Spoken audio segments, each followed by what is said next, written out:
গুগলের Gemini AI apps আপনি কিভাবে ডিলিট করবেন আজকে আপনাদেরকে দেখিয়ে দিচ্ছি। তো আপনারা কিন্তু অনেকেই গুগলের জেমিনি অ্যাপটা ইউজ করেন বা বাই ডিফল্ট কিন্তু থাকে অনেকের ফোনে। দেখতে পাচ্ছেন এই যে আমাদের জেমিনি অ্যাপটা, তো এটা আপনি কীভাবে ডিলিট করবেন বন্ধুরা চলুন দেখিয়ে দিচ্ছি। তো বন্ধুরা যদি আপনি চান যে আপনি এখান থেকে অ্যাকাউন্টটা ডিলিট করবেন তারপরে অ্যাপসটিকে আনইনস্টল করবেন, সেটা কিন্তু পারবেন না কারণ এটা হচ্ছে গুগলেরই প্রোডাক্ট। এখানে কিন্তু কোনো রকম আর কি লগ আউট করার অপশন নেই। যদি আপনাদের দেখা যায় দেখুন আমি প্রোফাইলে ক্লিক করছি আমাদের জিমেলে, এই যে তো এখানে কিন্তু কোনো রকম আমাদের লগ আউট করার অপশন দিচ্ছে না।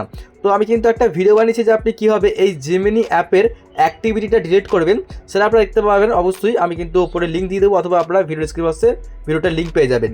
তো এখন এই অ্যাপটিকে আপনার ডিলিট করার জন্য যা করতে হবে সিম্পলি হোম ব্যাক করুন, এই অ্যাপটিকে আপনি চাপ দিয়ে ধরুন এইভাবে। তো দেখুন এখানে দেখাচ্ছে এই যে রিমুভ। তো এখানে ডিলিট করার জন্য আপনি এই যে দেখতে পাচ্ছেন অ্যাপস ইনফোতে ক্লিক করবেন, ঠিক আছে। তো অ্যাপস ইনফোতে আমরা ক্লিক করলাম, তারপরে দেখুন এখানে কি শো করছে। তো তারপরে দেখুন এই যে শো করছে ডিসেবল বলে অপশানটা দেখতে পাচ্ছেন, এই যে ডিসেবল। আপনি এখানে ক্লিক করে এটাকে ডিসেবল অ্যাপ করে দিন।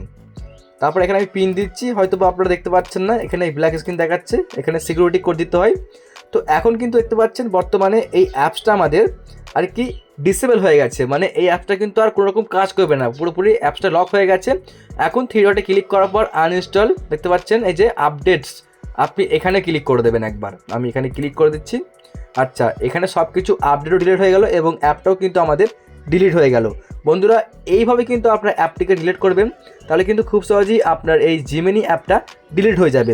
আশা করছি বুঝতে পেরেছেন এবং নতুন কিছু শিখতে পেরেছেন। ভিডিওটি ভালো লাগলে লাইক করে চ্যানেলটিকে সাবস্ক্রাইব করবেন এরকম ভিডিওগুলো অবশ্যই সবার আগে দেখার জন্য।